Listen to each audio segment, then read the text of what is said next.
Like your typical sound engineer, started out in bands in high school and recording, basically, and was more interested in what was going on the other side of the glass, so to speak. So I went to Berklee College of Music and studied audio engineering, and then headed out to Hollywood and basically paid my dues in the recording studios, getting coffee and running errands.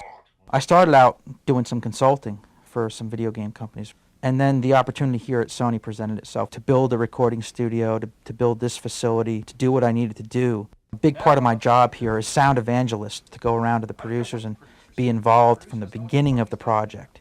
They're realizing how important a piece of the puzzle sound is, and talk to them about, what are their goals for this project? What would they like it to sound like? We go over a style guide, what movie soundtracks, what albums do they really like, and I take that information back and look it over and go through it and then get as close as I possibly can. Now I've got a few people that help me out. There's not enough hours in the day. I've got a guy named Nate Brenholt, who is an amazing sound designer. He can do amazing things with an oscillator. He can usually be found in his office doing a typical laser blast, gunshots, footsteps, explosions, except his are always a little bit huger, a little bit bigger than everyone else's.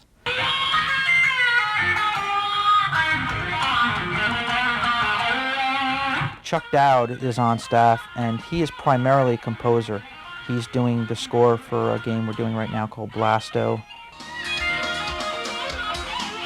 His bag, if you will, is what a lot of the producers in-house want on their games. We have a interactive audio engine here. We call it an adaptive MIDI engine. Chuck is composing the music for Blasto in such a way that it requires him to actually program the musical score to interact with gameplay. So as you approach specific sections of a map, are attacked by some number of enemies, the musical score will actually adapt to that situation, get more exciting, get more intense, get darker.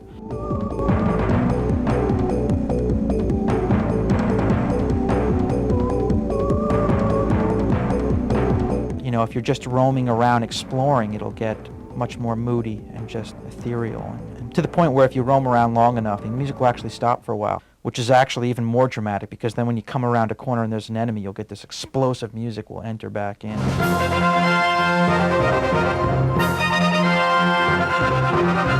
Just knock you right off your seat, so it works really well.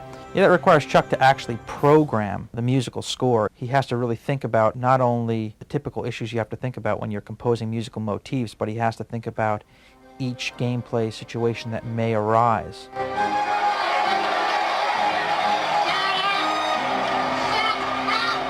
It's amazing how it affects gameplay, how it really just punctuates the emotion. The goal is really to just have the person play the game and go, wow, that was an amazing experience. They might not even be able to put their finger on why it was so much better than the last game they had in their PlayStation. It's just going to be one of those subliminal elements that just heightens the experience. And it just shows the potential that the PlayStation has for sound generation. I think when people get this game, they're going to hear the thing perform like they haven't heard it perform before. I'd help you up, but I don't have a spatula with me.